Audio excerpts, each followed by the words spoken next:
ultimately satisfying Krishna.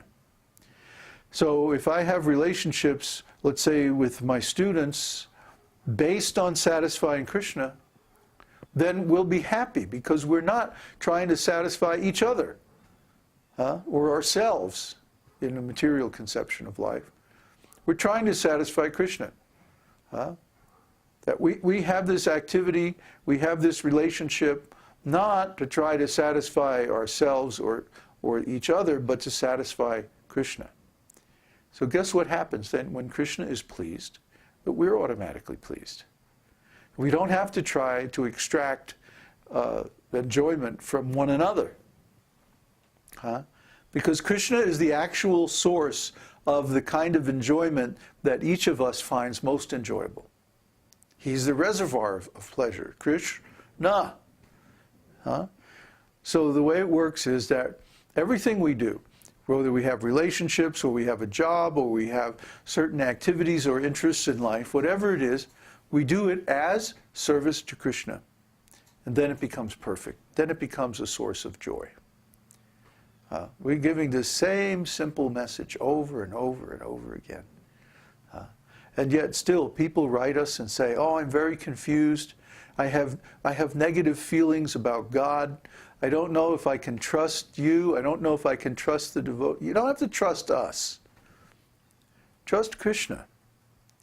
And just wherever you are, in whatever condition you are, whatever position you are, whatever state you are in, use that to serve Krishna, and it becomes perfect. See, if you're feeling confused, or you're feeling doubtful, or you're feeling hesitant, it simply means you don't understand this philosophy. It means you have misunderstood terminology.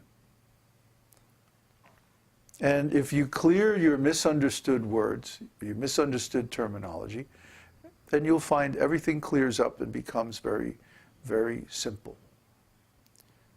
This philosophy, I mean, it would be hard to make it simpler. Krishna says, just surrender to me and love me. What could be simpler than that? So, the thing is, we don't want to look at the fact that we have become crippled and unable to love. Just like today in the music lesson, it's very hard for us to admit that we cannot hear nicely. We cannot hear the musical intervals properly. And so it's very difficult to hit the pitches right and all of that. It's very, very difficult for us to admit that actually my hearing is defective. See? But what about our hearts? That's the real problem. Our hearts are defective.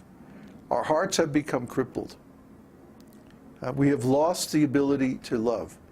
Well, Srimati Radharani is the ultimate guru of love. She's showing how to love Krishna. And her mood in loving Krishna is that, let Krishna do whatever he likes. He is always my most worshipable beloved. See? Unconditional love. Unconditional. Not that we should aspire to get unconditional love, but we should aspire to give unconditional love.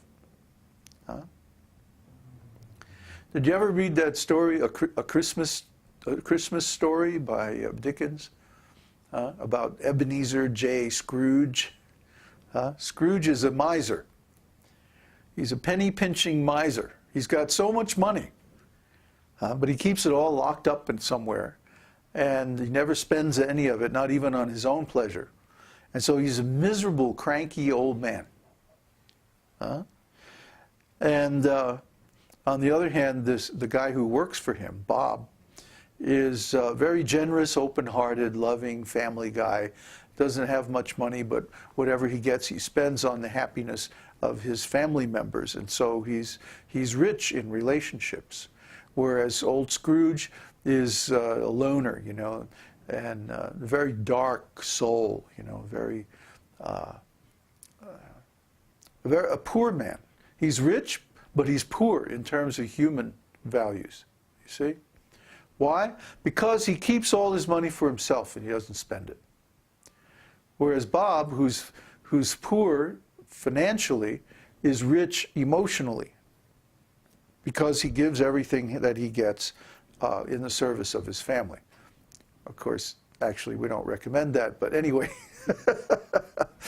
What we are saying is that we should give whatever we get, even though it may be little, in the service of Krishna.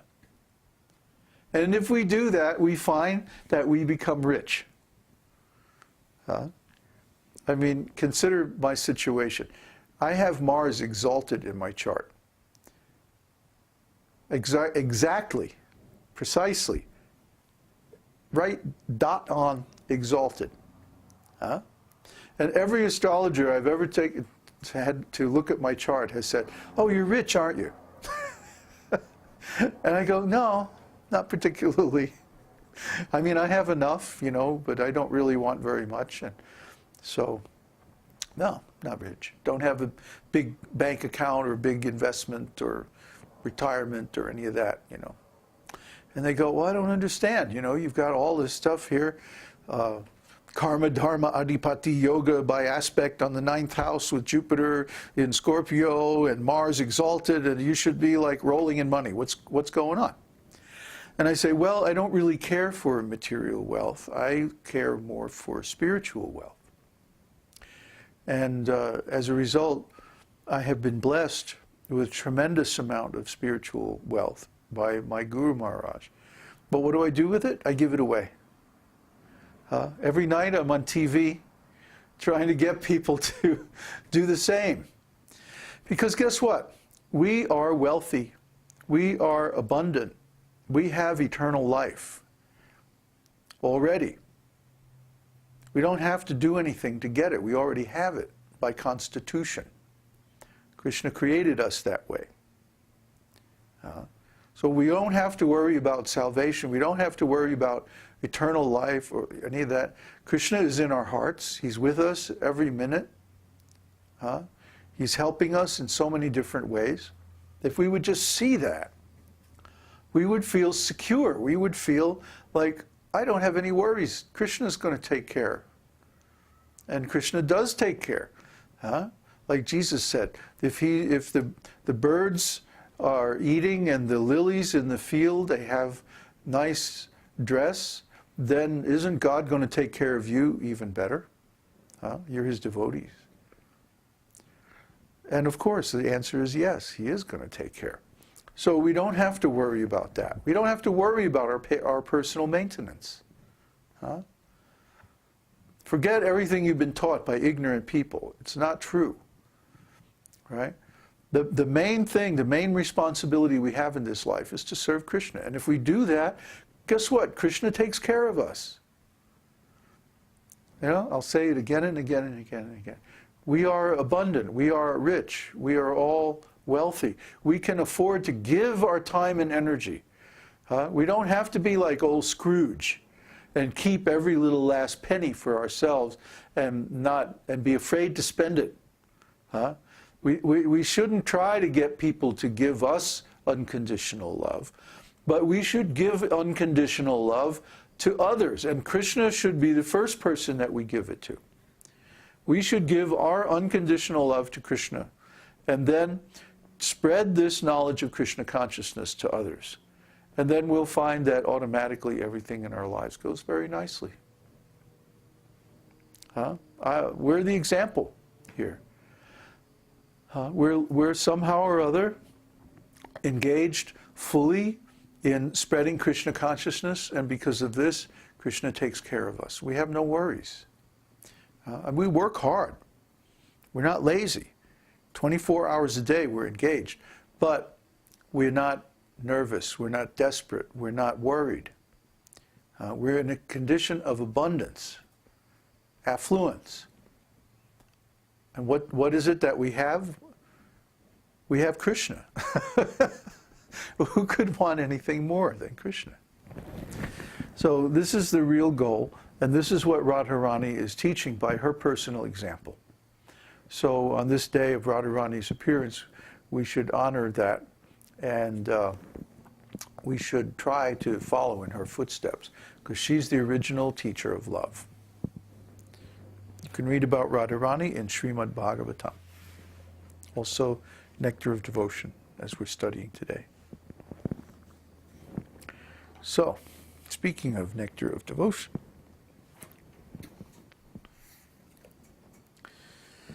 chapter 31, additional symptoms.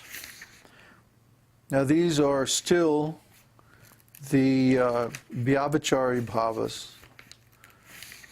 Oh boy, this is a long chapter. I don't think we'll be able to finish vyabhicārī bhavas tonight, but we'll start anyway. All the previously mentioned 33 symptoms of ecstatic love are called vyabhicārī, or disturbing. All these symptoms refer to apparently disturbed conditions.